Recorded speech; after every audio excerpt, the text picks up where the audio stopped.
अच्छा, तो मेरे ख्याल से ग्रुप में किसी ने पूछा था एक सवाल। कल वाली कल वाली मीटिंग का सर, जो कल वाली हमारी क्लास हुई थी उसका लिंक शेयर हुआ था, अगर काइंडली वो अब भी शेयर कर दें आप उस क्लास में, उसमें ग्रुप में, तो प्लीज। जी ठीक है, तो मैं रीसेट कर लेता हूँ। तो एक सवाल मेरे ख्याल से, जी मैंने ही वो बोला था कि आई थिंक मैंने सही एक्सप्लेन नहीं किया था लास्ट क्लास के अंदर कि सॉफ्टवेयर जो उबुंटू के अंदर है उसको इंस्टॉल होने की जरूरत नहीं है, हर चीज प्री इंस्टॉल हुआ हुआ है। तो ये मैं आपको जरा बुक में भी दिखा देता हूँ।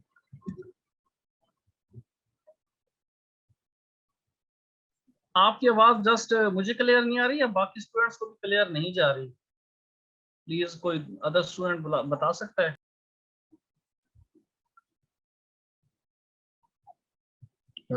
सर मुझे तो आवाज ठीक आ रही है।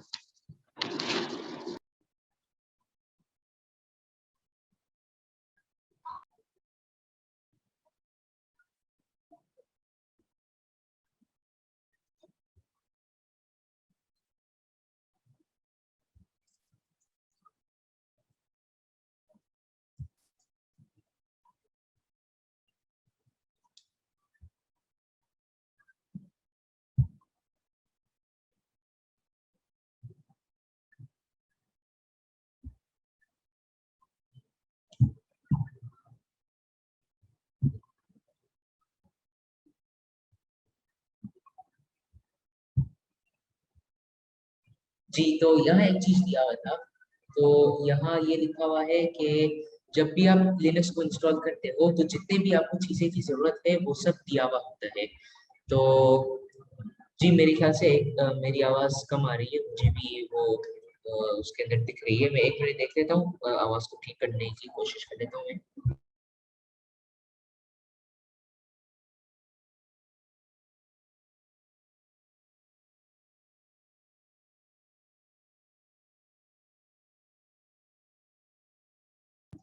जी बिलाल, मेरे ख्याल से अपने हैंड रेस किए हैं।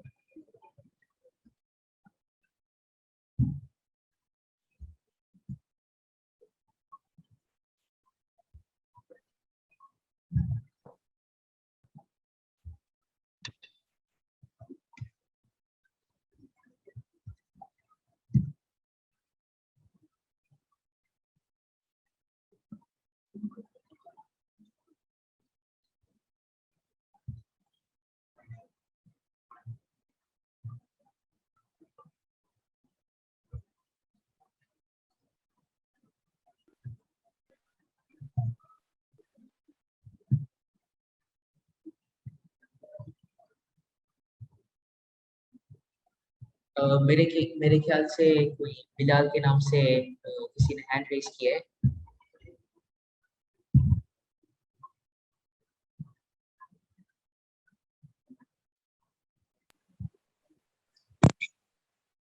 बस मिस्टेकनली हो गया।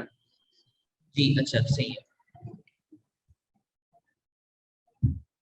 ठीक है, तो जो मैं यहाँ पॉइंट कर रहा था मैं अभी उसको जरा डिस्कस कर लेता हूँ। मेरे ख्याल से आवाज थोड़ी सही हो गई है।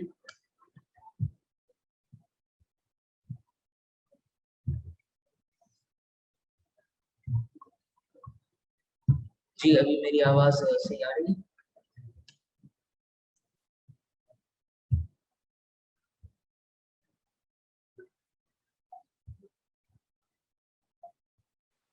सर वॉइस क्लियर है आपकी। कुछ लोगों को इशू आ रहा है, कोई नेट प्रॉब्लम होगी मे बी। मेरे पास क्लियर है आवाज। ठीक है, सही है। तो सबसे पहले तो यहाँ इंस्टॉलेशन, तो जो मैंने कल बात किया था मैं जरा उस पॉइंट को डिस्कस कर लेता हूँ जो मैंने यहाँ लिखा था ग्रुप के अंदर कि उबुंटू में जो है कोई भी चीज को इंस्टॉल करने की जरूरत नहीं पड़ती है। इसका मतलब क्या है कि आपके पास सारी चीजें इंस्टॉल हुई हुई होती है। तो इसका मैं एग्जांपल इस तरह से देता हूँ। फॉर एग्जांपल मेरे ख्याल से मेरी कंप्यूटर के अंदर समझो कि अभी टीम टीम व्यूअर नहीं इंस्टॉल हुआ हुआ है, अभी तो इस कंप्यूटर में नहीं है। तो टीम व्यूअर सर्च पे कर लेता हूँ ऑनलाइन, और ये आ गई उसकी वेबसाइट। तो मैं टीम व्यूअर्स को इंस्टॉल करके आपको ये एग्जांपल दिखा देता हूँ कि मेरा मतलब क्या है।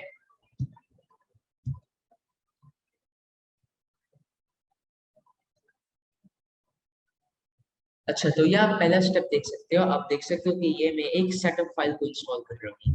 तो ये है टीम व्यूअर का सेटअप फाइल। अब ये जो सेटअप फाइल होती है, लिनक्स में ये चीज को इंस्टॉल करने की जरूरत नहीं होती है।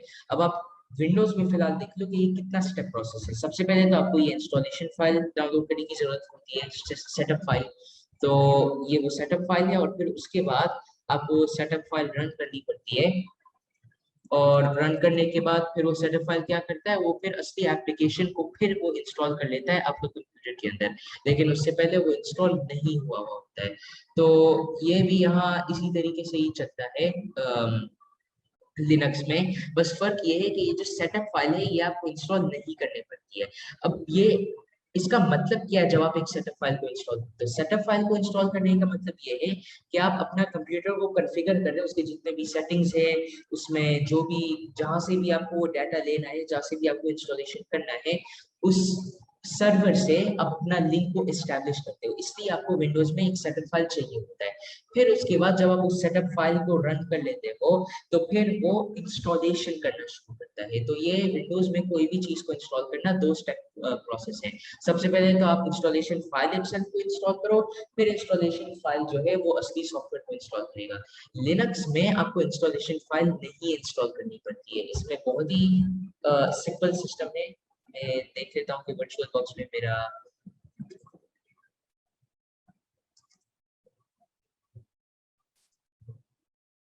अच्छा, मेरे ख्याल से अभी इसमें इंस्टॉल नहीं हुआ हुआ है। लेकिन ओरेकल का जो एप्लीकेशन होता है वीएम वर्चुअल बॉक्स के नाम से, उसके अंदर जब भी आप कोई भी चीज को लिनक्स के अंदर फिर जब मैं उसमें चलाता हूँ, मैं कोई भी एप्लीकेशन को इंस्टॉल करता हूँ, आपको सिर्फ एक काम करनी होती है। सीएमडी या लिनक्स का जो टर्मिनल है, आप उसके अंदर गए और फिर आपने टाइप की sudo apt install और फॉर एग्जांपल TeamViewer।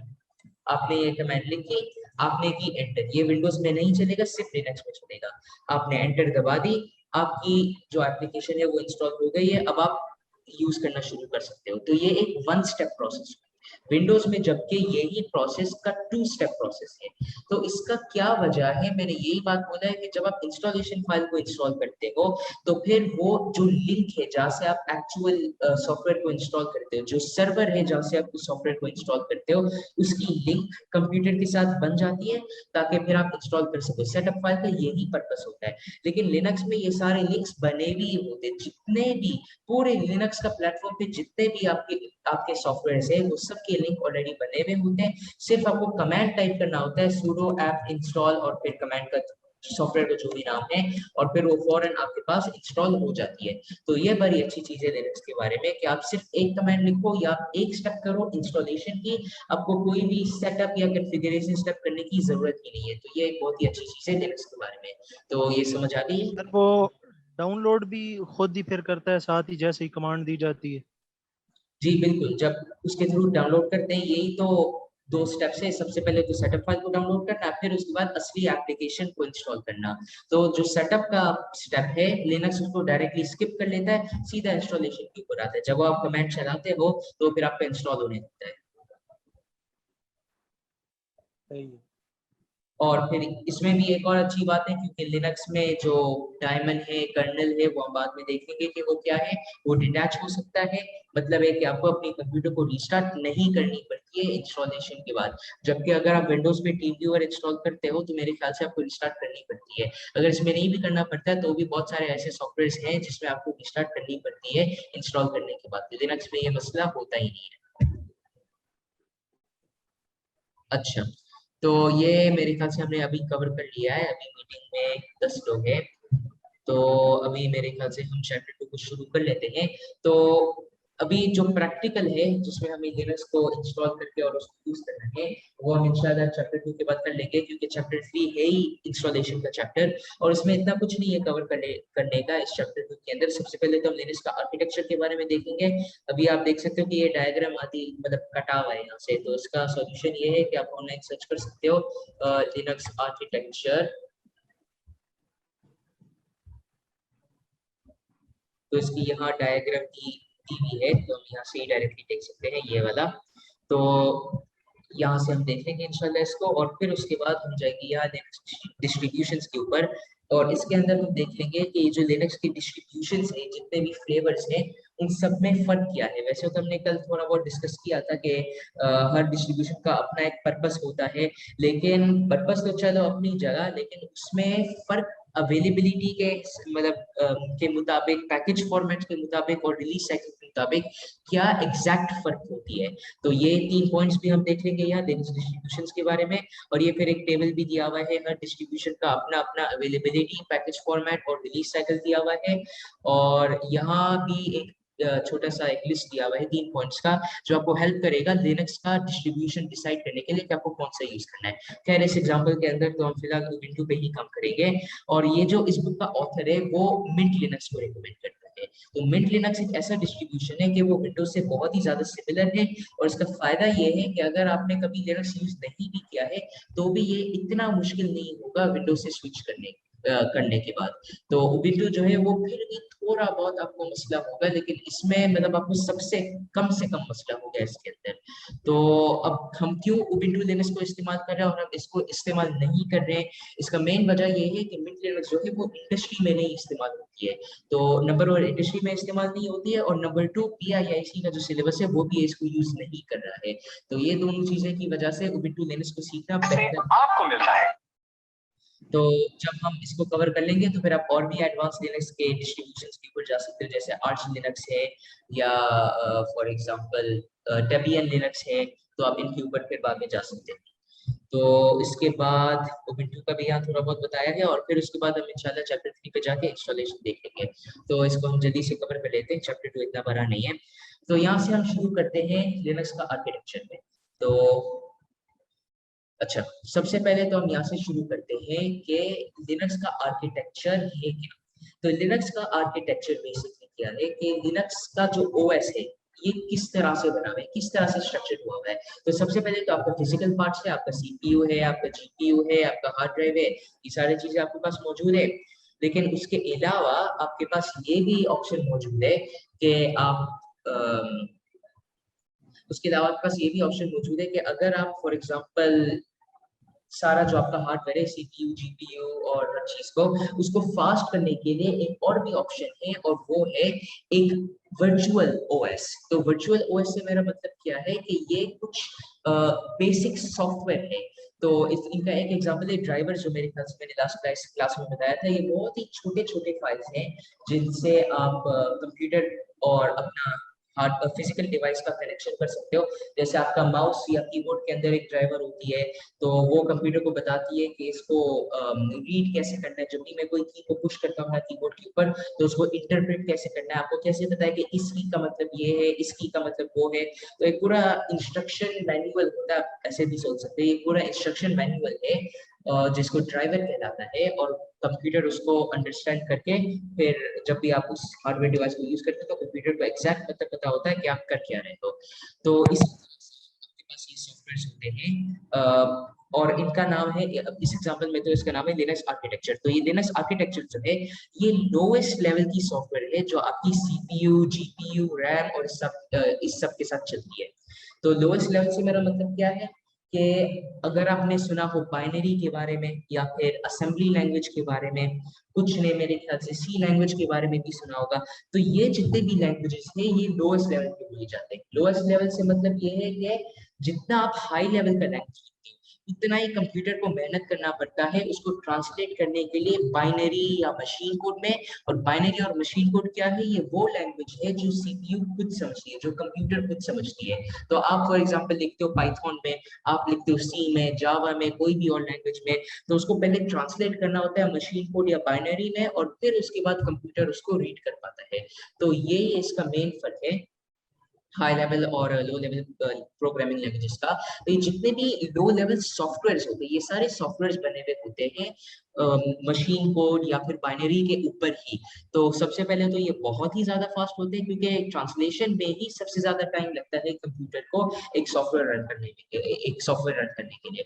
अगर आपका ये zoom application for example binary या असेंबली के ऊपर ही बना हुआ होता तो ये इतना फास्ट चलता कि आप सोच भी नहीं सकते थे। लेकिन ऐसा मुमकिन नहीं है क्योंकि इतना मुश्किल है कोई भी चीज को असेंबली या बाइनरी के अंदर लिखना कि इट्स नॉट पॉसिबल कि आप एक पूरा एप्लीकेशन बना सको इस तरीके से।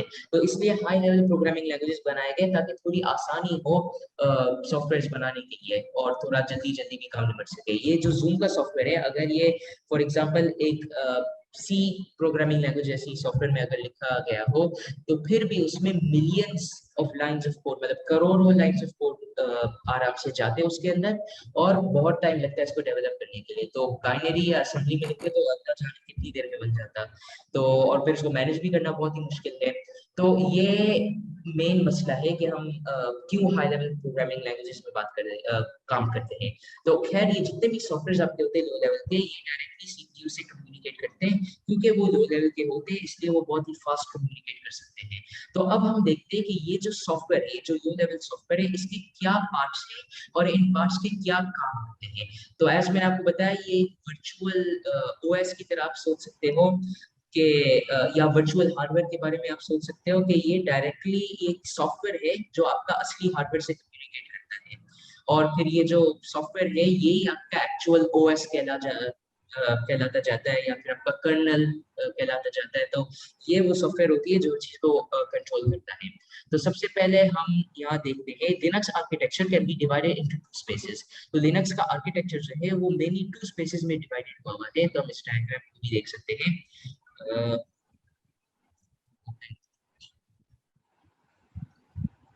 ये इमेज देख सकते हैं कि इसमें दो मेन पार्ट्स है। सबसे पहले आपका है यूजर स्पेस, फिर उसके बाद आपका है कर्नल स्पेस। तो यूजर स्पेस क्या होता है? ये वो जगह है जहां आपके सारे एप्लीकेशंस रहते हैं। तो फॉर एग्जांपल अगर आप लिनक्स के ऊपर ज़ूम इंस्टॉल करते हो, आप कोई और लैंग्वेज को इंस्टॉल करते हो, कोई और सॉफ्टवेयर को इंस्टॉल करते हो, आप वेब ब्राउज़र को इंस्टॉल करते हो, आप कोई भी और म्यूजिक प्लेइंग एप्लीकेशन को इंस्टॉल करते हो या एक फोटो एप्लीकेशन को इंस्टॉल करते हो, ये जितने भी आपके एप्लीकेशन है ये सब यूजर स्पेस के अंदर रहते हैं। और फिर यहाँ होता क्या है यूजर स्पेस का? एक चीज होती है GNUC के नाम से।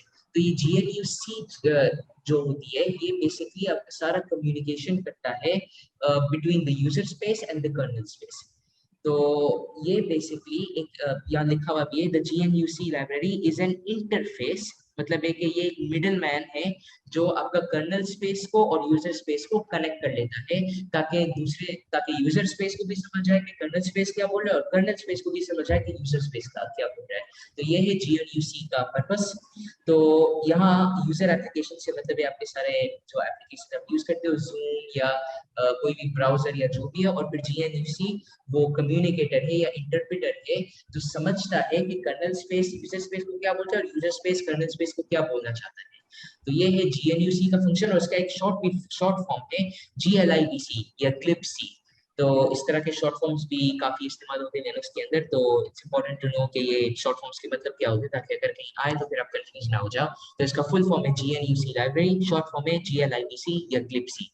अच्छा, तो वो हो गई आपकी यूजर स्पेस। फिर यूजर स्पेस के बाद आते हैं कर्नल स्पेस के ऊपर। तो आपका कर्नल स्पेस क्या होता है? ये आपके मेन लो लेवल प्रोसेसेस होते हैं जो सब इस कर्नल स्पेस के अंदर होते हैं। और ये कर्नल स्पेस के भी फर्दर 3 सेक्शन में डिवाइड हो सकते हैं: system call interface, kernel code और आर्किटेक्चर डिपेंडेंट कर्नल कोड। तो यहाँ डायग्राम पे अगर हम देख लें तो यहाँ भी आप यही देख सकते हो, सिस्टम कॉल इंटरफेस, कर्नल और आर्किटेक्चर डिपेंडेंट कर्नल कोड। तो सबसे पहले हम देखते हैं कि सिस्टम कॉल इंटरफेस क्या है। तो सिस्टम कॉल इंटरफेस क्या होता है कि जब भी आपका कोई यूजर प्रोसेस, फॉर एग्जांपल मैंने जूम खोल दिया है, तो जूम खोलने के लिए वो सिस्टम कॉल के थ्रू कर्नल को कांटेक्ट करता है कि भाई मैंने ये जूम का चला दिया है, तो इस इंटरफेस के थ्रू कर्नल से कांटेक्ट करेगा ताकि कर्नल को बता सके कि देखो मैं अभी एप्लीकेशन खोलने जा रहा हूँ, जो भी मुझे रिसोर्सेज की जरूरत है, रैम, CPU या GPU पावर, उस सबको आप प्रॉपर्ली असाइन कर लो एप्लीकेशन को ताकि एप्लीकेशन। ये है सिस्टम कॉल इंटरफेस। ये बिल्कुल इसी तरह से ही है कि ये आपका फोन लाइन है फॉर एग्जांपल, जिससे आप कम्युनिकेट करते हो between the user space and kernel space. तो उसके बाद है आपका कर्नल कोड। तो कर्नल कोड आपका क्या है? आपका मेन कोड है जो OS जिससे OS बनता है। तो अगर मैं बोलूँ कि लिनक्स में कोड क्या इस्तेमाल होती है, ये जो भी आप अपना डेस्कटॉप देखते हो, उसमें जो भी आप साइड बार्स देखते हो, आइकॉन्स देखते हो, जितने भी उसमें फंक्शनैलिटीज है, सेटिंग्स का टैब है, लाइव पैच लगा हुआ है उसके अंदर, कैनोनिकल का जो लाइव पैच है, मतलब सिक्योरिटी अपडेट्स का जो उसमें पूरा सिस्टम लगा हुआ है, ये जो आपका टर्मिनल दिया हुआ है, ये सारी चीजें देखा जाए तो आपका ओएस का ही पार्ट है और वो बिल्ट इन होता है, आपको तो कुछ करना नहीं पड़ता है। तो ये वाले जितनी भी चीजें हैं, ये सब आपके कर्नल के अंदर स्टोर होते हैं, और उसके बाद जितनी भी चीजें आप ऊपर से इंस्टॉल करते हो वो आपका यूजर स्पेस के अंदर चला जाता है। तो मेन तो डिफरेंस ये है। और कुछ ऐसे भी एप्लीकेशन होते हैं जो प्री इंस्टॉल होते हैं विंडो के साथ, फॉर एग्जांपल अपनी फाइल एक्सप्लोरर होती है, या मेरे ख्याल से एक साउंड क्लाउड के नाम से एक एप्लीकेशन होती है, वो भी प्री इंस्टॉल होती है। तो ये सारे एप्लीकेशंस आपके कर्नल के अंदर डायरेक्टली नहीं होते, ये भी आपके यूजर स्पेस के अंदर ही होता है। लेकिन ये भी समझने की जरूरत है कि ये पूरी चीज आपका यूजर स्पेस, कर्नल स्पेस, ये दोनों को कंबाइन करके एक ओएस बना जाता है। सिर्फ आपका कर्नल स्पेस ओएस नहीं है, ये दोनों को मर्ज करके फिर आपका ओएस बनता है। इसलिए जब आप इंस्टॉल करते हो तो फिर आपकी एप्लीकेशंस भी, जो बिल्ट इन एप्लीकेशंस है, वो भी इंस्टॉल हो जाती है। आपकी फाइल एक्सप्लोरर, आपकी कोई भी जैसे म्यूजिक ऐप है, एक म्यूजिक ऐप मेरे ख्याल से भी इंस्टॉल होती है लिनक्स के साथ, तो वो भी। और भी अगर कोई ऐसा एप्लीकेशन हो, मेल का क्लाइंट मेरे ख्याल से प्री इंस्टॉल होती है, थंडरबर्ड। तो ये सारे एप्लीकेशंस आपके यूजर एप्लीकेशन, यूजर स्पेस के अंदर होती है, यूजर एप्लीकेशंस का सेक्शन के अंदर। तो ये हो गई आपकी कर्नल कोड, तो आपकी मेन फंक्शनैलिटी, ओएस फंक्शनैलिटी। और फिर उसके बाद आ गई आर्किटेक्चर डिपेंडेंट कर्नल कोड। तो ये कर्नल कोड से बहुत सिमिलर है, लेकिन आप देख सकते हो कि बहुत ही छोटा पोर्शन है। तो इसका वजह यह है कि कुछ ऐसे स्पेसिफिक प्लेटफॉर्म्स होते हैं। तो इसका मैं आपको एग्जांपल इस तरह दे सकता हूँ कि फॉर एग्जांपल जूम जो है, जूम में बहुत सारे वर्जन आते हैं। आपका विंडोज वर्जन है, आपका लिनक्स वर्जन है, आपका मैकओएस वर्जन है, फिर लिनक्स के अंदर भी उसके वर्जन है। आप 64 बिट चला रहे हो या 32 बिट, विंडोज के अंदर भी यही है 64 बिट या 32 बिट। और फिर लिनक्स के अंदर फिर ये भी देखा जाता है कि आप कौन सा डिस्ट्रीब्यूशन को यूज कर रहे हो। तो ये बहुत सारे आर्किटेक्चर्स होते हैं, हर एक का आर्किटेक्चर, हर एक का बनाने का तरीका बिल्कुल अलग होता है।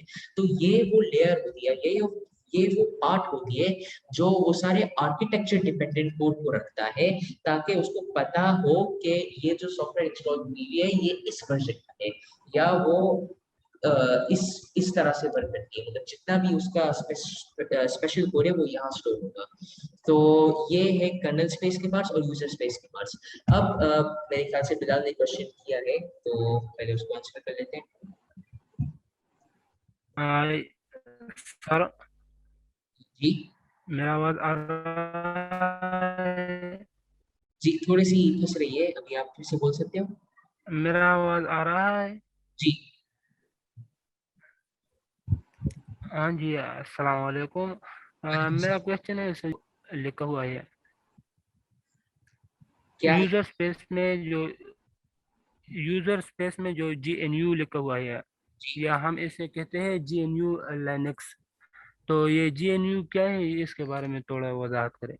जी, तो यूजर एप्लीकेशन जो है, ये वो सेक्शन है जहाँ आपकी एप्लीकेशन होती है, जैसे जूम का एप्लीकेशन या ब्राउजर, फिर वो कम्युनिकेट करती है आपकी GNUC लाइब्रेरी से। तो ये मैं आपको तो इस तरह बता सकता हूँ कि ये आप एक ब्लू लाइन देख रहे हो बीच में, इन दोनों सेक्शंस के बीच ये में। सर, तो ये आप इस तरह से समझो बिल्कुल। कि जब आप किसी से बात करते हो फोन के ऊपर, तो आपके पास दो फोन होती है, ऐसा तो नहीं है कि एक ही होता है, एक दूसरे बंदे के पास होता है, एक आपके पास होता है। तो इसी तरह से ही बिल्कुल। GNUC जो है वो एक फोन है, और ये जो सिस्टम कॉल इंटरफेस है ये दूसरा फोन है। तो जब भी यूजर स्पेस को सिस्टम कर्नल स्पेस से कांटेक्ट करना होता है, तो फिर वो GNUC जो होता है वो सिस्टम कॉल इंटरफेस को करता है। जब भी कर्नल स्पेस को कांटेक्ट करना होता है यूजर स्पेस को, तो फिर वो अपना फोन को इस्तेमाल करके GNUC को कॉल करता है, बिल्कुल इसी तरह से ही है। तो सर ये कर्नल है क्या चीज, कर्नल को थोड़ा सा एक्सप्लेन कर दें। जी, तो कर्नल आपकी एक्चुअली क्या होती है, ये आपकी मेन कंट्रोलर होती है, जिसमें आपकी सारी कोड होती है।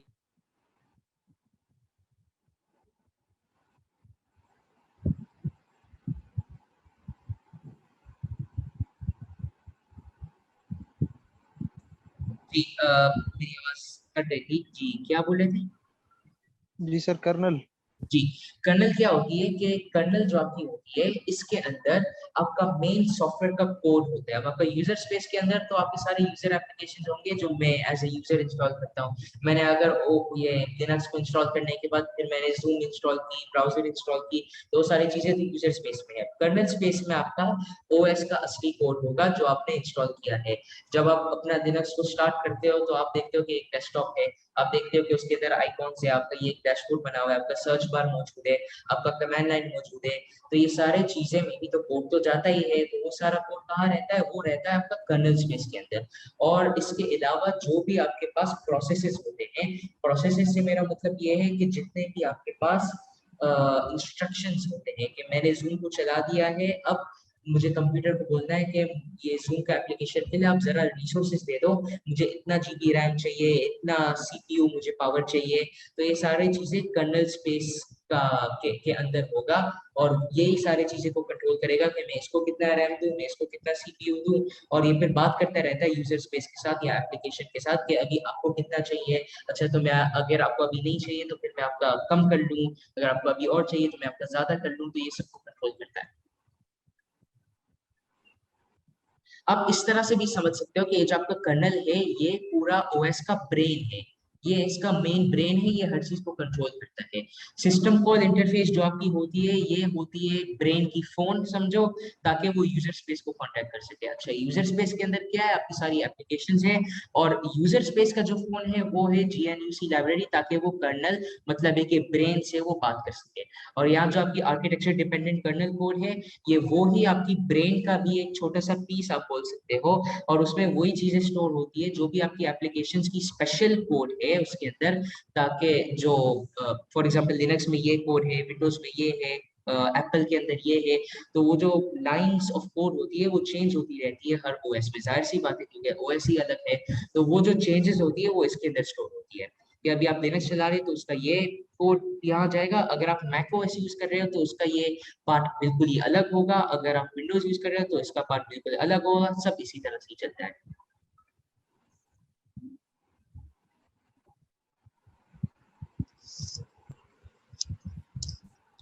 ठीक है, तो मेरे ख्याल से आपने जीएनयू के बारे में भी पूछा है।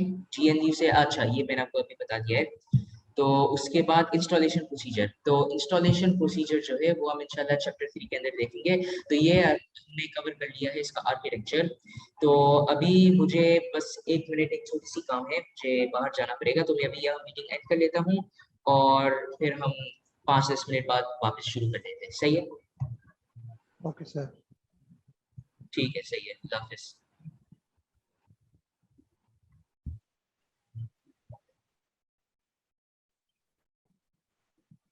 ठीक है, सही है। तो अब हमने ये कर्नल आर्किटेक्चर, लिनक्स आर्किटेक्चर के बारे में ये चैप्टर हमने खत्म कर लिया है। तो अब हम जाते हैं लिनक्स डिस्ट्रीब्यूशंस के ऊपर। किसी को भी कोई सवाल हो तो फिर वो हैंड रेज कर सकता है, तो फिर मैं देखूंगा। तो सबसे पहले यहाँ हम आते हैं लिनक्स डिस्ट्रीब्यूशंस के ऊपर। तो हर लिनक्स जो डिस्ट्रीब्यूशन होता है, चाहे वो ओपन सोर्स हो, चाहे वो उबुंटू हो, चाहे वो डेबियन हो, चाहे वो रेड हैट हो, या जो भी उसका डिस्ट्रीब्यूशन या फ्लेवर हो, तो हर एक में अपना अपना फर्क होता है, हर एक का अपना अपना पर्पस के लिए बना हुआ होता है। तो ये जो डिफरेंसेस होते हैं कि फॉर एग्जांपल एक चीज है, एक पर्पस के लिए बना हुआ है, दूसरा चीज दूसरा पर्पस के लिए बना हुआ है, तो इस पर्पस में भी मतलब क्या फर्क है? तो अगर फॉर एग्जांपल मैं एक ओएस बना रहा हूँ डेस्कटॉप यूज के लिए, तो उसमें क्या फर्क होगा? और अगर मैं एक बना रहा हूँ सर्वर्स के लिए, तो फिर उसमें क्या फर्क होगा? तो दोनों में ऐसा क्या फर्क होगा जिसकी वजह से वो सर्वर का ओएस कहलाता है और ये डेस्कटॉप का ओएस कहलाते हैं? तो इन डिफरेंसेस को हम अभी यहाँ देखेंगे। सबसे पहले तो है अवेलेबिलिटी। तो क्योंकि लिनक्स एक फ्री सॉफ्टवेयर, वैसे तो मोस्ट डिस्ट्रीब्यूशन जो है वो फ्री है, लेकिन हमने डिस्कस किया था कि रेड हैट पेड है, और ओपन सोर्स का भी एक एंटरप्राइज वर्जन है, वो भी पेड है। तो पेड क्यों है? अब अगर लिनक्स ओपन सोर्स है, वो फ्री है, तो फिर ये पेड क्यों है? इसमें फर्क ये है कि जो भी आप ओएस को इस्तेमाल करते हो, for example red hat enterprise है, इसमें आप इस्तेमाल करते हो रेड हैट का कमर्शियल वर्जन, जिसके लिए आपको पे करना पड़ता है। आप ओएस के लिए पे नहीं कर रहे हो, आप पे कर रहे हो नंबर 1 अपडेट्स के लिए और नंबर 2 सपोर्ट के लिए। तो फॉर एग्जांपल अगर आप एक ऐसा एप्लीकेशन चला रहे हो, जूम जैसा ही कोई एप्लीकेशन जिसपे करोड़ों लोग यूज कर रहे हैं हर दिन हर मिनट, तो इसलिए जो भी आपके सर्वर्स है वो आपको हर वक्त ऑनलाइन रखना होता है, वरना तो फिर बहुत ही मसला होगा। और अगर कोई भी ऐसा मसला हुआ, कोई क्रिटिकल मसला हुआ जो आपको फौरन रिजॉल्व करना हुआ, लेकिन अगर कोई इस वक्त मौजूद नहीं हुआ तो कितना बड़ा मसला होगा। इसलिए फिर वो पे करते हैं रेड हैट जैसे कंपनीज को कि हम आपका फ्री ओएस लेंगे पैसे पे, लेकिन अब आपको मुझे 24/7 सपोर्ट देना पड़ेगा। कोई भी इशू आए हमारे किसी भी प्रोडक्ट्स के अंदर, हमारा कोई भी चीज के अंदर, और हमें हेल्प की जरूरत पड़ी तो फिर हम आपको फौरन कांटेक्ट कर लेंगे। तो आप पे करते हो इस चीज के लिए। तो ये है अवेलेबिलिटी के कुछ ऐसे लेंथ डिस्ट्रीब्यूशन है जो पेड भी होते हैं और मोस्ट फ्री होते हैं। फिर इसके बाद पैकेज फॉर्मेट। पैकेज फॉर्मेट से मतलब क्या है ये भी हम आगे जाकर देख लेंगे। मैंने एक एग्जांपल दिया था अभी पिछला पार्ट के अंदर के अगर आपको कोई भी एप्लीकेशन को इंस्टॉल करना है तो उसमें आप ऐसा कमेंट टाइप करोगे sudo apt install TeamViewer। For example TeamViewer install करना है तो मैं एक ऐसा कमेंट चलाऊंगा। अब अगर मैं फॉर एग्जांपल फिडोरा को यूज कर रहा हूँ, फिडोरा क्या है, रेड हैट का समझो रेड हैट लिनक्स, अभी कंफ्यूजन नहीं कर लेते। मैं अगर रेड हैट लिनक्स को चला रहा हूँ तो उसको मैं उस पे मैं क्या यूज करूंगा, मैं sudo apt यूज नहीं करूंगा, मैं यूज करूंगा sudo rpm install TeamViewer। अगर मैं फॉर एग्जांपल CentOS को यूज कर रहा हूँ तो फिर मैं यूज करूंगा sudo yum install TeamViewer। तो हर लिनक्स डिस्ट्रीब्यूशन का एक अपना कमांड होता है, या इसको कमांड नहीं बोला जाएगा, इसको पैकेज मैनेजर बोला जाएगा। पैकेज मैनेजर वो सॉफ्टवेयर होती है जिससे आप सॉफ्टवेयर को इंस्टॉल कर सकते हैं। तो ये जो सॉफ्टवेयर होती है जिससे आप पैकेजेस को इंस्टॉल करते हो, APT है या RPM है या यम है, ये बिल्ट इन आपके पास होती है OS के साथ। और अब सिर्फ ये एक कमांड टाइप करने के साथ, जैसे sudo rpm install फिर पैकेज का नाम, जो भी सॉफ्टवेयर का नाम है, जो भी पैकेज का नाम है, उबुंटू में हो तो फिर sudo apt install जो भी एप्लीकेशन का नाम है, तो इस तरह होता है। तो ये आपकी होती है पैकेज फॉर्मेट या पैकेज मैनेजर। तो ये पैकेज मैनेजर भी अलग होती है हर लिनक्स डिस्ट्रीब्यूशन के लिए। अच्छा, फिर उसके बाद लास्ट पॉइंट है रिलीज साइकिल। रिलीज साइकिल का मतलब क्या है कि वर्जन्स कब रिलीज होते हैं। तो इसका मैं आपको इस तरह से एग्जांपल दे सकता हूं। फॉर एग्जांपल अगर मैं उबुंटू का वेबसाइट पर जाता हूं तो ubuntu.com, तो यहाँ अगर मैं जाता हूँ डाउनलोड्स के ऊपर इधर उबुंटू डेस्कटॉप, तो यहाँ आप देख सकते हो कि बहुत सारे उबुंटू के वर्जन्स हैं इधर। तो यहाँ आप देख सकते हो कि अभी लेटेस्ट वर्जन चल रहा है 20.04.2.0, और यहाँ भी एक और वर्जन है 21.04, और भी कुछ ऐसे वर्जन है जैसे ओल्डर वर्जन है या और भी कुछ ऐसे हैं। सर्वर का उनका एक वर्जन है, उनके लिए एक स्पेशल वर्जन है रास्पबेरी पाइस के लिए, क्लाउड के लिए, IoT के लिए। तो पॉइंट ये है कि यहाँ उबुंटू डेस्कटॉप के लिए आपके पास ये दो वर्जन्स है। अब इन दो वर्जन्स में फर्क क्या है, ये एक वर्जन है जो नॉन LTS वर्जन कहलाता है। LTS का मतलब है लॉन्ग टर्म सॉफ्टवेयर, या मेरे ख्याल से उसका फुल फॉर्म ये लॉन्ग टर्म सॉफ्टवेयर। तो ये 5 साल के लिए होती है कि फॉर एग्जांपल 2020 में रिलीज हो गई, अब इसकी सिक्योरिटी रहेगी 2025 तक फॉर फ्री नो कॉस्ट। तो इसमें आपको कोई भी मसला नहीं होगा 5 साल तक। तो एक लॉन्ग टर्म वर्जन कहलाता है। तो इसी तरह से इसका रिलीज साइकिल क्या हुआ, उबुंटू के LTS वर्जन्स हर 5 साल रिलीज होते हैं। ऑन एवरेज हर 4 से 5 साल रिलीज होता है एक नया वर्जन। तो बाय चांस जब हमने PII से कुछ शुरू किया था तो उसी वक्त ही उबुंटू का ये वर्जन इंस्टॉल हो गई थी, 20 अवेलेबल हो गई थी 20.04.2.0। उससे पहले मेरे ख्याल से 18.04.2.0 इस्तेमाल होती थी। तो हर उबुंटू वर्जन का एक नाम भी दिया हुआ होता है। मेरे ख्याल से इस वर्जन का नाम है वैसे मुझे सर्च करना पड़ेगा, मुझे एग्जैक्टली याद नहीं है उबुंटू वर्जन नेम्स। तो यहाँ मेरे ख्याल से एक लिस्ट अवेलेबल है जी। तो यहाँ आपके पास ये सारे उबुंटू वर्जन्स है। तो आप देख सकते हो कि 20.04 का जो ये LTS वर्जन है, आप देख सकते हो कि लास्ट जो LTS वर्जन था वो था 18.0.04 LTS बायोनिक बीवर के नाम से। तो अगर मैं इसको अभी खोल देता हूँ यहाँ न्यू टैब में, तो ये आया था, इसकी रिलीज डेट थी 2018, मतलब है कि 2 साल बाद इसका नया LTS वर्जन रिलीज हुआ। तो हर 2 साल ऑन एवरेज एक नया LTS वर्जन रिलीज होती है। तो अगर मैं ऊपर जाऊं तो ये था उससे भी प्रीवियस वाला LTS वर्जन, तो ये था 2016 का, और फिर ये रिलीज हुआ 2018 में। मतलब है कि हर 2 साल एक नया LTS वर्जन रिलीज होती है। तो विंडो का रिलीज साइकिल LTS वर्जन के लिए बोला जाए 2 साल है, लेकिन वो सपोर्ट दे देते हैं 5 साल, क्योंकि सर्वर सेटिंग के ऊपर अगर आपको अपडेट करना हुआ तो आप ऐसे तो अपडेट नहीं कर सकते हो, तो उसमें फिर मतलब काफी मसला होगा यूजर्स को भी, और खुद जो एडमिनिस्ट्रेशन है जो सारा काम करे उनको भी जरूर मतलब मसला होगा। तो इसलिए फिर वो 5 साल तक सपोर्ट रखते हैं कि 5 साल है आराम से सब चलाओ, जब बिल्कुल एंड का वक्त आ जाए तो फिर आप उसी वक्त ही अपग्रेड कर लेना जो भी सबसे लेटेस्ट वर्जन हो। तो ये मैंने आपको एग्जांपल बता दिया रिलीज साइकिल्स का। और फिर यहाँ एक चार्ट भी दिया हुआ है नीचे। आर्च लिनक्स का अवेलेबिलिटी फ्री है, कमर्शियल नहीं है, मतलब पेड नहीं है, वो बिल्कुल फ्री है। उसका जो पैकेज फॉर्मेट है, उसका जो पैकेज मैनेजर है वो पैकमैन कहलाता है, PACMAN। और उसका जो रिलीज साइकिल है वो है रोलिंग। रोलिंग का मतलब है कि हर कुछ महीने हर कुछ हफ्ते में एक नया वर्जन आता रहता है, तो इसका कोई ऐसा फिक्स डेट नहीं है। अच्छा, फिर CentOS है, वो भी फ्री है। तो उसका पैकेज फॉर्मेट होता है RPM, ये वही वाला है जो रेड हैट यूज करता है। तो उसका अप्रोक्सीमेटली हर 2 साल एक नया रिलीज आता है। तो डेबियन का भी फ्री है, उसका पैकेज मैनेजर डेबियन ही है।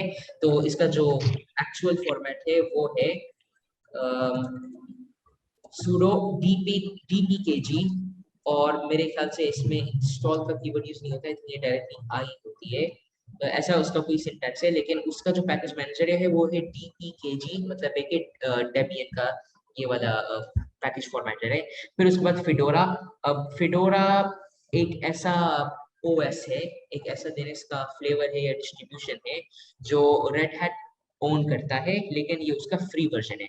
रेड हैट एंटरप्राइज लिनक्स जो है वो पेड वर्जन है, और उनका जो फ्री वर्जन है उबुंटू का, उसका नाम है फिडोरा। तो ये उसका फ्री वर्जन बोला जाए। फिर इस तरह के और भी है, मैं सारे पे तो नहीं जाऊंगा, आप खुद भी देख सकते हो। गेंटू है, मिंट है, ओपनसूस।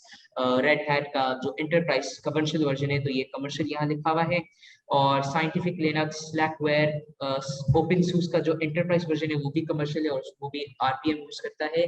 और फिर उबुंटू फ्री है। उबुंटू का जो पैकेज फॉर्मेटर है वो यहाँ आप देख सकते हो डेबियन है। अब ये वैसे थोड़ी कंफ्यूजिंग बात है, डेबियन का जो पैकेज मैनेजर है वो उबुंटू में क्यों यूज हो रहा है। तो ये भी कॉन्सेप्ट है जो हम आगे जाके देख लेंगे। कुछ ऐसे लिनक्स के वर्जन होते हैं जो एक के ऊपर एक बना हुआ होता है, कि फॉर एग्जांपल उबुंटू जो है वो डेबियन के ऊपर बना हुआ होता है।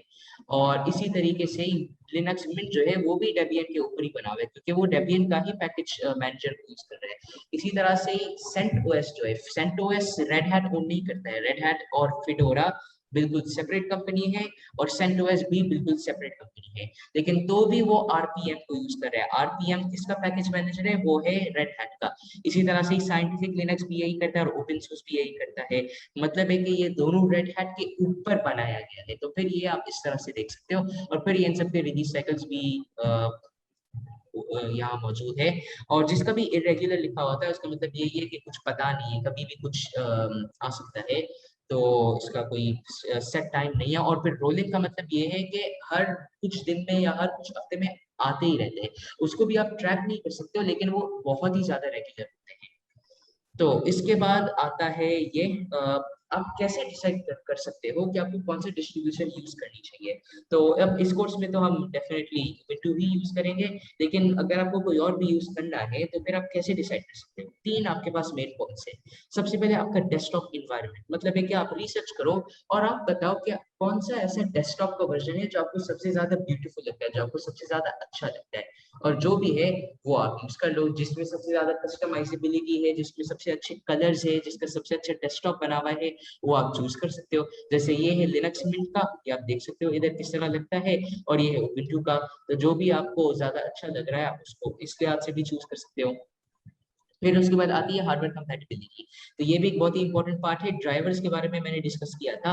अगर आपके पास कोई जीपीयू है, NVIDIA को कोई जीपीयू या कोई और जीपीयू, तो ये जीपीयू को चलाने के लिए आपको ड्राइवर्स तो चाहिए ही चाहिए। तो ये ड्राइवर्स हर लिनक्स का वर्जन में आप नहीं अवेलेबल है। तो जैसे मेरे ख्याल से आर्च लिनक्स के ऊपर बहुत ही कम NVIDIA के जीपीयू का कोई सपोर्ट दिया हुआ है, लेकिन उबुंटू लिनक्स में दूसरे वर्जन से अगर कंपेयर करो, दूसरे लिनक्स की फ्लेवर से कंपेयर करो, तो सपोर्ट उसका काफी ज्यादा है। तो ये भी एक देखने की बात है कि हर चीज सपोर्टेड हुई भी है, वरना आप अपना हार्डवेयर को कैसे चलाओगे, फिर सही से चलेगा ही नहीं, तो फिर तो ये तो मसला हो जाएगा। तो इसलिए हम इस ये भी एक वजह है कि हम अभी उबुंटू को इस्तेमाल कर रहे हैं। मिंट लिनक्स में इतना अच्छा उसमें फीचर्स नहीं है डीप लर्निंग के लिए और जीपीयू चलाने के लिए। तो डीप लर्निंग के लिए तो जीपीयू मस्ट है, तो उबुंटू में काफी हद तक इसका सपोर्ट है। तो इसलिए फिर इसको यूज करना सबसे बेहतर होगा डीप लर्निंग के लिए। तो हम उबुंटू को ही इस्तेमाल कर लेंगे। और फिर आखिरी पॉइंट है कम्युनिटी सपोर्ट, कि जिसका भी कम्युनिटी सबसे बड़ा है, जिसका भी कम्युनिटी आपका गोल्स के साथ अलाइंड है, तो उसी को ही आपको यूज करना चाहिए। जैसे अगर आप बहुत ही ज्यादा साइंटिफिक रिसर्च करते हो, तो फिर आपको डेफिनेटली साइंटिफिक लिनक्स को इंस्टॉल करनी चाहिए, क्योंकि उसका कम्युनिटी मेनली साइंटिफिक लोग से ही भरा हुआ है, बायोलॉजी का फील्ड में, केमिस्ट्री का फील्ड में, फिजिक्स का फील्ड में, और फिर वो इस सॉफ्टवेयर को यूज करते हैं डिफरेंट साइंटिफिक टास्क करने के लिए। तो ये आपका बहुत ही काम का एक कम्युनिटी होगा, और फिर डॉक्यूमेंटेशन भी और सपोर्ट भी इसी हिसाब से ही बना हुआ होगा। तो ये हमने 3 पॉइंट्स यहाँ डिस्कस कर लिया है कि आपको कौन सा डिस्ट्रीब्यूशन चूज करना है और कैसे आप ये डिसाइड कैसे करोगे। तो ये यहाँ 3 पॉइंट्स दिया हुआ है। अब उसके बाद ये जो राइटर है ये रेकमेंड करता है लिनक्स में, तो इसका वजह ये है क्योंकि इसका इंस्टॉलेशन बहुत ही आसान है, इसका मेन यूज विंडोज की तरह बिल्कुल लगता है, और इसमें कुछ फ्री सॉफ्टवेयर दिया हुआ है। और मैंने ये पॉइंट ऑलरेडी डिस्कस किया है लिनक्स आर्किटेक्चर के अंदर कि जब भी कोई फ्री सॉफ्टवेयर दिया हुआ होता है, तो वो यूजर इंटरफेस यूजर एप्लीकेशन का सेक्शन के अंदर दिया हुआ होता है। तो ऑथर रिकमेंड करता है लिनक्स में, क्योंकि उसमें कुछ फ्री सॉफ्टवेयर है और वो बहुत ही अच्छा है उसका इंस्टॉलेशन, और बिल्कुल विंडोज की तरह ही लगता है, तो उसको यूज करना इतना मुश्किल नहीं है। और फिर उसके बाद आता है उबुंटू। तो ये रिकमेंड करता है कि आप पहले मिंट यूज करो, फिर आप उबुंटू यूज करो, लेकिन हम तो पहले उबुंटू ही करेंगे। मैंने आपको ऑलरेडी आपको काफी रीजंस बताया इस लेसन के अंदर। तो उबुंटू भी एक एवरेज यूजर के लिए इतना मुश्किल नहीं है, मिंट फिर भी आसान है, लेकिन ये भी इतना मुश्किल नहीं है, एक अच्छा ऑप्शन है बिगिनर्स के लिए। और इसमें बहुत ही सारे बिल्ट-इन प्रोग्राम्स भी आते हैं उबुंटू के अंदर जो आप इस्तेमाल कर सकते हो।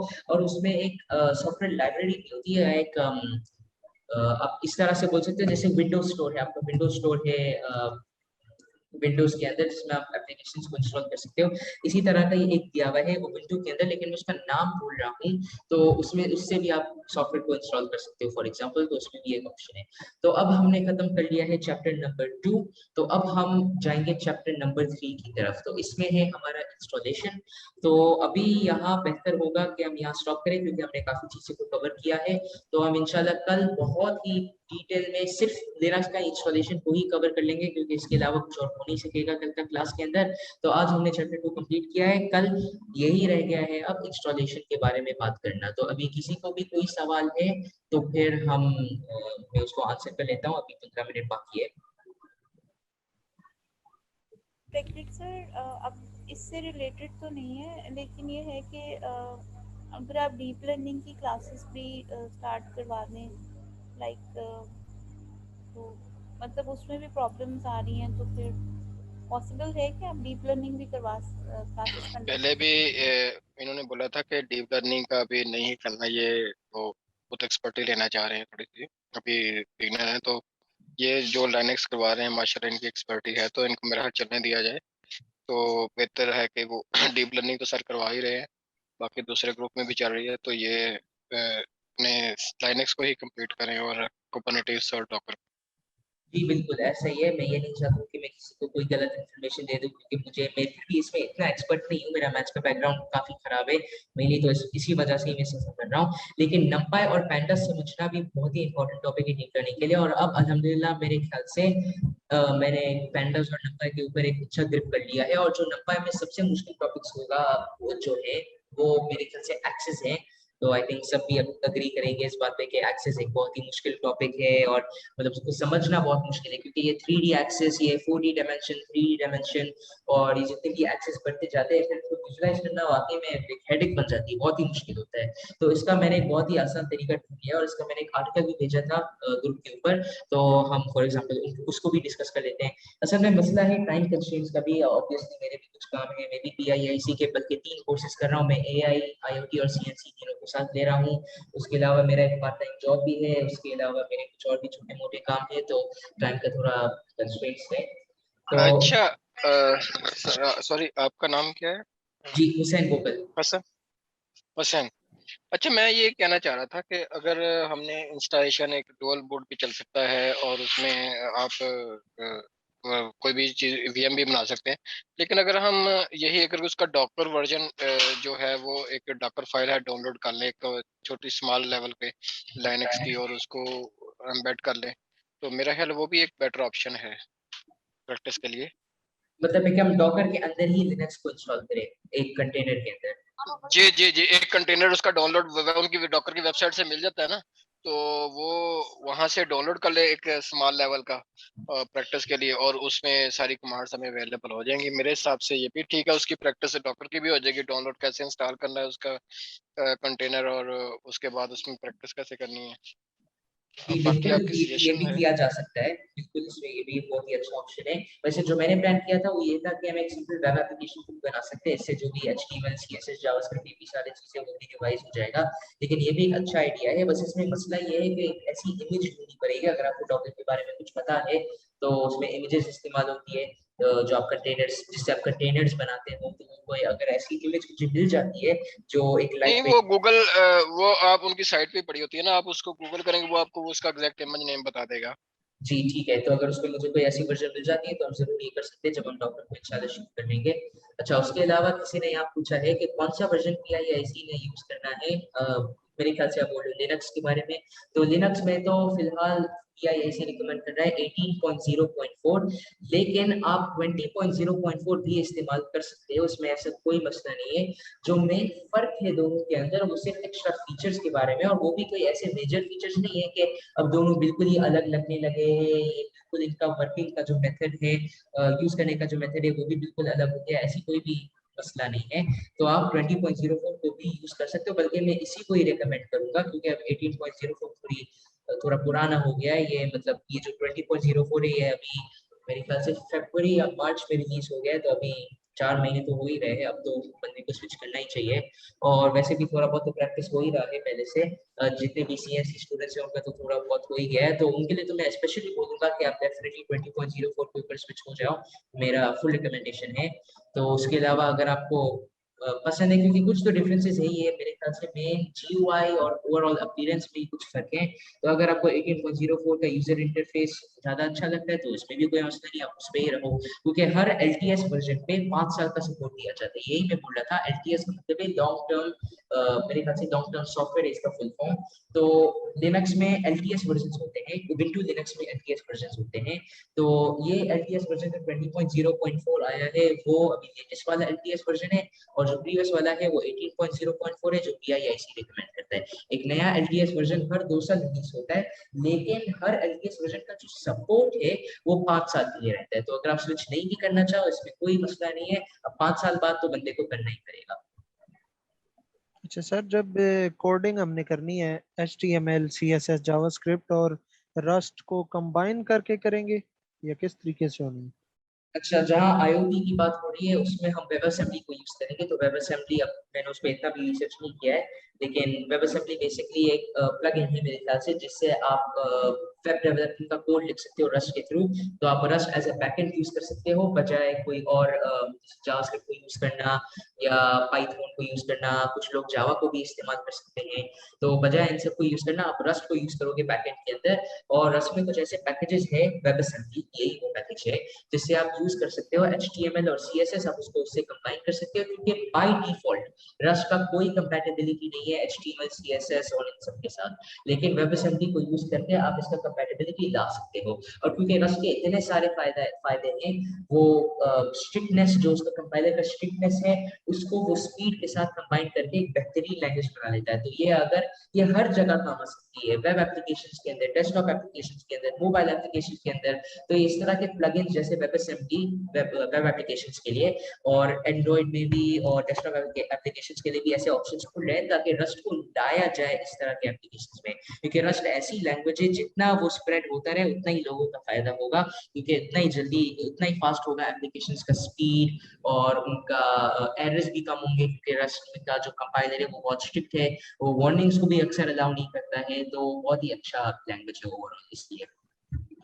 अच्छा सर, ये डॉकर और क्यूबरनेटीज जो है ये सब पढ़ने के बाद ये फ्रीलांसिंग वगैरह में भी इसका यूज हो सकता है? फ्रीलांसिंग इसमें आती है या नहीं आती? अब फ्रीलांसिंग वाकई में थोड़ा मुश्किल टॉपिक है इसके बारे में बात करना, स्पेशली आईटी फील्ड के अंदर, क्योंकि मैंने बहुत देखे फ्रीलांस लिस्टिंग्स अपवर्क में, freelancer.com पे, फाइवर पे, guru.com पे, बहुत सारे ऐसे मैंने सॉफ्टवेयर वेबसाइट्स लिस्ट किया है। तो हर एक एम्प्लॉयर का अपना अपना क्राइटेरिया बिल्कुल ही अलग होता है। अगर आप जॉब ढूंढने जाओ इंडीड पे या कोई भी ऐसी प्लेटफॉर्म पे तो उनकी रिक्वायरमेंट्स अलग, फिर फ्रीलांस काम ढूंढने जाओ तो उसकी भी रिक्वायरमेंट्स अलग, मतलब हर एक का अलग अलग है। तो इसमें जितना हो सके आपको नॉलेज होनी चाहिए दूसरे दूसरे सॉफ्टवेयर का। लेकिन ये भी एक पॉइंट है जिसमें लोग फंस जाते हैं, कुछ लोग अलग तरह से लेते हैं, कुछ लोग दूसरी तरीके से लेते हैं। इसका एक बैलेंस होना चाहिए, बहुत कम लोग इसका बैलेंस को फॉलो करते हैं, तो ये भी मैं सबको रिकमेंड करूंगा। आईटी के अंदर जो है, जो भी आप फील्ड के अंदर जा रहे हो, जो भी आप सॉफ्टवेयर सीख रहे हो, जितना हो सके ज्यादा से ज्यादा सॉफ्टवेयर आप सीखो। अब मोस्ट लोग क्या करते हैं कि वो 2-3 पे फोकस करते हैं, उसमें बिल्कुल मास्टर बन जाते हैं, लेकिन उनको कभी जॉब नहीं मिलती है। क्यों? क्योंकि आजकल रिक्वायरमेंट्स बहुत बढ़ गई, आपको ये भी आना चाहिए, अब उसके ऊपर वो भी आना चाहिए, फिर आपको ये भी आना चाहिए, हर चीज, और हर चीज में एक्सपर्ट बनने की जरूरत नहीं है, लेकिन आपको एटलीस्ट आनी चाहिए। तो ये एक बहुत ही बड़ा जगह है जहाँ बहुत सारे लोग मार खा रहे हैं। आपको बहुत डाइवर्स होना पड़ेगा। आईटी वाकई में अब ऐसा फील हो गया, इसमें आपको जैक ऑफ ऑल ट्रेड्स बनना पड़ेगा। अगर आप इसमें मास्टर बनने जाओगे तो फिर मतलब मसला होगा। तो आईटी मतलब इस तरह की फील्ड है। तो जैसे डॉकर कुबरनेटिस आपने सीख ली, बहुत ही अच्छा है। फिर एचटीएमएल सीएसएस जावास्क्रिप्ट सीख ली, ये भी बहुत अच्छा है। फिर वेब डेवलपमेंट के बारे में आप जितना भी और सीख सको, एसक्यूएल के बारे में, पीएचपी के बारे में, आप अगर आप पाइथन का वेब डेवलपमेंट भी करना चाहो तो वो भी बहुत अच्छा है। जेंगो और फ्लास्क, वो तो फ्रेमवर्क है पाइथन के लिए, वो भी आप सीख लो। तो ये हो गई जैसे वेब डेवलपमेंट का पूरा साइड। फिर उसके बाद जो ऑपरेशंस का साइड पे है, जैसे डॉकर है आपका, कुबरनेटिस है, Ansible, Terraform, Jenkins, puppet, chef, इस तरह के बहुत सारे ऐसे एप्लीकेशंस है, ऐसे बहुत सारे सॉफ्टवेयर्स हैं जो इस्तेमाल होते हैं, जो जितने को हो सके आप लर्न करो। अब मसला क्या आता है, जब भी मैं कोई स्टूडेंट को ये बात रिकमेंड करता हूँ, वो फिर क्या बोलता है कि यार चलो मैं हर चीज का बेसिक्स पढ़ता हूँ। ये भी सही अप्रोच नहीं है। ना ही आपको मास्टर बनना चाहिए हर सॉफ्टवेयर के अंदर, क्योंकि आप बन ही नहीं सकते हो, ऐसा पॉसिबल ही नहीं, मतलब बहुत टाइम लगेगा, ये पॉसिबल नहीं है जल्दी जल्दी करना। और जल्दी तो जाहिर सी बातें करना, ऐसा तो नहीं है कि 10 साल के बाद आप फील्ड के अंदर एंटर हो गए, ऐसा तो नहीं होगा। फिर 10 साल में ही इतने चेंजेस आ जाएंगे कि फिर आपको वही सारा प्रोसेस वापस रिपीट करना पड़ेगा। आईटी में आपके पास टाइम नहीं, आपको जल्दी जल्दी हर चीज को सीखना पड़ता है, और वो स्किल्स उसी वक्त ही हासिल करना पड़ता है जब वो हॉट हो, जब वो पूरी दुनिया में यूज हो रहा हो, वरना फिर वो अपॉर्चुनिटी जाएगा आपके हाथ से। तो आपको क्या करना चाहिए कि ना ही आपको मास्टर बनना चाहिए, ना ही आपको बिल्कुल बेसिक सीखना चाहिए कि जैसे आपने 5 दिन में बेसिक सीख ली हो गई खत्म। आपको हर चीज का एक इंटरमीडिएट नॉलेज होना चाहिए। अब आप कैसे जज करोगे कि आपके पास एक इंटरमीडिएट नॉलेज है या नहीं? अगर आप इतना कॉन्फिडेंट हो, अगर मैं बोलूं कि मैं आपको एक सिंपल टास्क दूं एनसिबल के साथ, फॉर एग्जांपल, कि भाई मेरे पास ये 3 सर्वर्स हैं, अभी आप एक एनसिबल प्लेबुक लिखो मास्टर का नोट के ऊपर, और फिर उसके बाद आप उसको पुश करो फॉर एग्जांपल हमारा तीसरा नोट के ऊपर, और वो जो एंसिबल प्लेबुक है वो फॉर एग्जांपल नोड जेएस को इंस्टॉल करेगा। नोड जेएस को इंस्टॉल करने के बाद आप उसको कॉन्फ़िगर कर लोगे, और कॉन्फ़िगर करने के बाद इतना रेडी होना चाहिए उस एंसिबल प्लेबुक के बाद कि फिर उसके बाद हमारा डेवलपमेंट टीम फॉलो उसको इस्तेमाल करना शुरू कर सकता है। ये मैं एक ऐसी एग्जांपल दे सकता हूँ, इसमें कुछ आपको समझने की जरूरत नहीं है, लेकिन कोई भी अगर ऐसी चीज दिया हुआ हो तो आप इस तरह से समझ सकते हो कि ये बिल्कुल बेसिक रिक्वायरमेंट है जो आपको जॉब्स में करनी होगी। आप खुद भी सोच सकते हो कि मैं एप्लीकेशन बना रहा हूँ नोड.जेएस का, जाहिर सी बात है कि मुझे नोड.जेएस इंस्टॉल करनी पड़ेगी, तो आप वो कर सकते हो।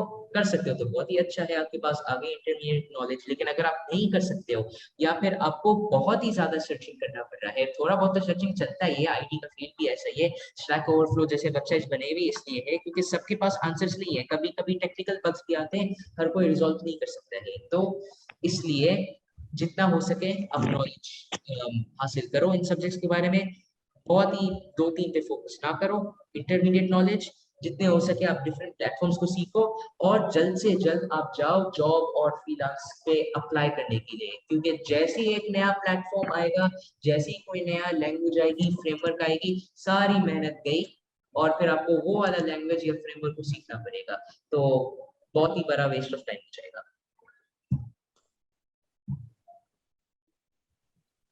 सर अगर आम यूजर के लिहाज से देखा जाए तो विंडो का जो हमारा इंटरफेस है वो ज्यादा आसान है या लिनक्स का? अब अगर मैं ये बोलूं कि फॉर एग्जांपल एक ऐसा आदमी को मैं कंप्यूटर हाथ में दे रहा हूँ जिसने कभी कंप्यूटर देखा भी नहीं, उसको कुछ पता भी नहीं है कि ये कैसे यूज होता है, तो जाहिर सी बात है कि उसके लिए विंडोज ही बेहतर होगा, क्योंकि वो पूरा GUI बेस्ड है, इंटरैक्टिव है, और मतलब कॉमन सेंस की बात है कि जो भी चीज आपके पास विजुअल है, जो भी आपके जितने आपके पास विजुअल स्टिमुलेशंस होंगे उतना ही आपको जल्दी समझ आएगा। अगर मैं आपको सिर्फ ऐसे एक्सप्लेन करूंगा बस वर्ड्स में कि हाँ भाई डॉकर में ये होता है, उसमें ये डॉकर फाइल इस्तेमाल होती है, इसमें ये चीज लिखते हैं, लेकिन मैं आपको कुछ दिखाऊंगा नहीं, कोई मैं आपको प्रैक्टिकल नहीं करवाऊंगा, तो आप कभी भी नहीं समझ सकोगे, या मतलब बहुत देर बाद समझोगे, आपको सही से समझ नहीं आएगी, इसमें बहुत मसले होंगे। लेकिन अगर आप प्रैक्टिकल करोगे तो फिर तो मुझे आपको समझाने की भी जरूरत नहीं पड़ेगी, क्योंकि प्रैक्टिकल हम ह्यूमंस आर प्रैक्टिकल एक्सपीरियंस की जरूरत है हमें, ताकि हम चीजें को सीख सके। हम ऐसे ही सुनने से या पढ़ने से कुछ नहीं सीख सकते, प्रैक्टिकल इज वेरी इंपॉर्टेंट। तो क्योंकि GUI में प्रैक्टिकल करना बहुत ही आसान है और बहुत ही फन लगता है, अच्छे अच्छे कलर्स है, ये हर चीज समझ आ रहा है कि हाँ भाई इस पे क्लिक करना है तो ये होगा, क्लिक का मतलब क्या है, ड्रैग का मतलब क्या है, ये सारे ऐसी चीजें हैं जो ह्यूमंस को बहुत जल्दी समझ में आती है और बहुत ही आसान है उनके लिए करना। तो ऐसा सिचुएशन के लिए डेफिनेटली रिकमेंड करूंगा, और सिर्फ ऐसे ही लोग के लिए नहीं जिन्होंने कंप्यूटर कभी यूज नहीं किया है। अगर कोई ऐसा बंदा है उनका सिर्फ इतना ही काम है कंप्यूटर के अंदर कि बस वो माइक्रोसॉफ्ट वर्ड सीख रहा है बस, तो फिर कोई फायदा नहीं है उनके लिए लिनक्स सीखना है, कोई भी और चीज को सीखना है, क्योंकि फिर उनके लिए विंडोज ही बेहतर है। उनका कोई अगर काम ही नहीं है तो फिर उनके उनके लिए क्या फायदा है। अगर आप IT का फील्ड के अंदर जा रहे हो, आपके पास जनरल इंटरेस्ट है कि यार मुझे सीखना है कि ये ऑपरेटिंग सिस्टम्स वर्क कैसे होते हैं, ये ओपन सोर्स का मतलब क्या है, आपको दिल है कि आपको देखना है कि OS के कोड के अंदर कैसे जाते हैं, वो कैसा लगता है, OS अंदर से कैसा लगता है, तो ये सारी चीजें को देखने के लिए आपके लिए फिर लिनक्स ही बेस्ट होगा। और यहाँ मैं एक और भी पॉइंट को ऐड कर दूं कि लिनक्स का ये भी एक और वजह है उसको चूज करना ओवर विंडोज, कि उसमें सॉफ्टवेयर डेवलपमेंट करना, सॉफ्टवेयर डेवलपमेंट से मेरा मतलब क्या है, नॉर्मल वेब एप्लीकेशंस को बनाना या नॉर्मल कोई भी एप्लीकेशन को डेवलप करना, डेस्कटॉप एप्लीकेशन को डेवलपमेंट करना, वेब एप्लीकेशन को, कोई भी एप्लीकेशन को ओवरऑल डेवलपमेंट करने का बहुत ही आसान है उसके अंदर। और वो एक एक्स्ट्रा ब्रांच ऑफ IT भी आपके लिए खोल देता है, OS प्रोग्रामिंग। तो OS प्रोग्रामिंग बहुत ही मुश्किल फील्ड है, बहुत ही कम लोग उसमें जा सकते हैं, क्योंकि इसमें बहुत ही कॉम्प्लेक्स चीजें का आपको ट्रैक करना होता है। तो इसलिए ये इसका अगर मैं बोलूँ कि मुझे सीखना है OS डेवलपमेंट तो मैं शुरू कहाँ से करूँ, तो मैं सबसे पहली चीज बोलूंगा लर्न लिनक्स, क्योंकि लिनक्स ही एक ऑप्शन है आपके लिए जिसमें आप OS डेवलपमेंट सीख सकते हो, क्योंकि उसी का ही आपके पास कोड अवेलेबल है, उसी का ही आप कोड चेंज करके उसको रीबूट करके देख सकते हो कि भाई OS टूट तो नहीं गया है, या मुझे एक नया एडिशन करना है OS के अंदर, मैंने उसको कोड करके फिर उसको रन कर ली, मैं देख तो सकता हूँ। विंडोज और मैक OS का तो कोई कोड मेरे पास है ही नहीं, तो ये भी इसके अंदर एक एक्स्ट्रा फीचर है। OS डेवलपमेंट में जाना चाहो तो लिनक्स इसमें भी बहुत काम की आती है। ठीक हो गया सर, थैंक यू। ठीक है, तो कोई भी और सवालात हैं तो, वरना फिर हम यहाँ एंड कर लेते हैं।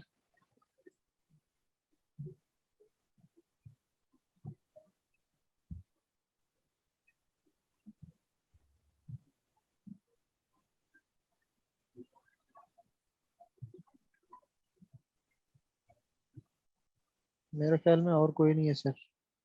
ठीक है, सही है, तो अभी फिर हम यहाँ मीटिंग को एंड कर लेते हैं। तो इंशाल्लाह नेक्स्ट क्लास से हम इंस्टॉलेशन पे शुरू कर लेंगे, लिनक्स का इंस्टॉलेशन वर्चुअल बॉक्स के ऊपर, तो उसमें इंशाल्लाह बहुत मजा आएगा। अच्छा हाँ, एक सवाल है, कैन यू एक्सप्लेन कर्नल, तो ये मैं वापस स्क्रीन शेयर कर लेता हूँ।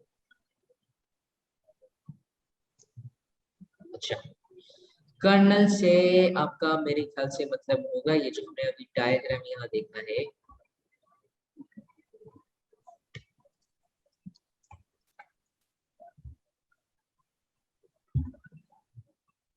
अच्छा, तो अगर आप बात कर रहे हो कर्नल स्पेस का, अब मैं पूरा ही एग्जांपल ले लेता हूँ। तो ये बेसिकली ये जो पूरी चीजें ये आपकी लिनक्स की आर्किटेक्चर है, लिनक्स अंदर से वर्क कैसे करती है, ये उसके सारे अंदर के पार्ट्स हैं। तो आपके पास यूजर स्पेस है और कर्नल स्पेस है। आपका यूजर स्पेस के अंदर आपके सारे एप्लीकेशंस हैं, आपका जो भी जूम है, वेब ब्राउजर है, फाइल एक्सप्लोरर है, जो भी मेल क्लाइंट है, या जो भी आपके पास चीजें है वो सब इसके अंदर होता है। और ये जो GNU-C लाइब्रेरी लिखा हुआ है, जो glibc यहाँ जो दिया हुआ है, ये आप समझो कि एक टेलीफोन लाइन है। तो ये जो आप यहाँ एक ब्लू लाइन दिख रहे हो, यहाँ समझो कि ये दो दीवारें हैं फॉर एग्जांपल। तो ये एक फोन लगी हुई है ग्लिब्सी, ये आप देख सकते हो इधर। तो यूजर एप्लीकेशन, ये जितनी भी आपके आपके आपके एप्लीकेशन है, जूम है, वेब ब्राउजर है, या जो भी है, वो अगर ये सब यूजर स्पेस के अंदर है, तो ये एक जगह के अंदर है। अगर इसको दूसरी जगह कर्नल स्पेस से कम्युनिकेट करनी है तो वो फोन यूज करेगा। अब फोन क्या है, ये जो बीपसी यहाँ दिया हुआ है इसको आप एज अ फोन ट्रीट कर सकते हो, बोल सकते हो। तो उसके बाद आपकी आती है सिस्टम कॉल इंटरफेस।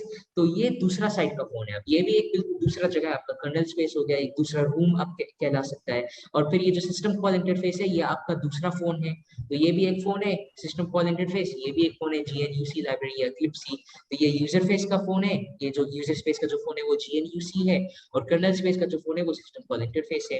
अच्छा, फिर आते हैं असली कर्नल के अंदर और आर्किटेक्चर डिपेंडेंट कर्नल कोड के अंदर। तो सबसे पहले तो आपका असली जो कर्नल है उसके अंदर आपका मेन ओएस का कोड होगा कि ओएस आपका वर्क कैसे होता है।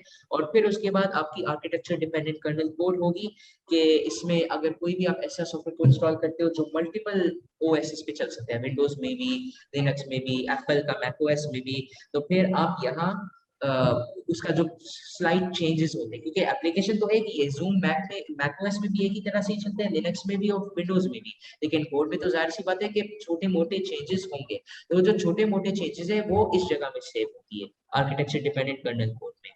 और आप इस तरह से भी सोच सकते हो कि जो आपका कर्नल है, ये कर्नल एक तरह से आपका पूरा ओएस का ब्रेन है, या आपका पूरा ओएस का दिमाग है, आप ये भी सोच सकते हो। तो ये आपका दिमाग जो है इसका ये एक छोटा सा पोर्शन है आर्किटेक्चर डिपेंडेंट कर्नल कोड, जहां आपकी आर्किटेक्चर डिपेंडेंट कर्नल कोड जो भी आपकी कोड आर्किटेक्चर पे डिपेंड करती है, लिनक्स मैकओएस या विंडोज पे, वो यहाँ स्टोर होती है।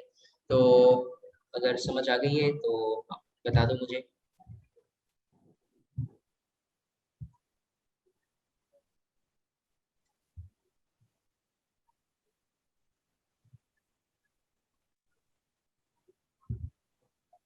ठीक है, सही है। तो मोहम्मद अहमद ने भी एक बात कही है, लॉन्ग टाइम सपोर्ट, बिल्कुल यही इसका फुल फॉर्म है। लेकिन मैं रीचेक भी कर लेता हूँ, LTS full form, LTS Linux full form long term support, बिल्कुल इसका फुल फॉर्म है लॉन्ग टर्म सपोर्ट। मतलब है कि ये जितने भी LTS वर्जन होते हैं वो लॉन्ग टर्म के लिए इस्तेमाल होती है। ठीक है, तो अब ये भी हो गया है। तो अभी इंशाल्लाह हम यहाँ मीटिंग एंड कर लेते हैं। किसी को भी कोई सवाल हो तो मुझे व्हाट्सएप ग्रुप के अंदर पूछ सकते हो। तो इंशाल्लाह फिर कल हम इंस्टॉलेशन की तरफ जाएंगे वर्चुअल बॉक्स के ऊपर। अल्लाह हाफिज।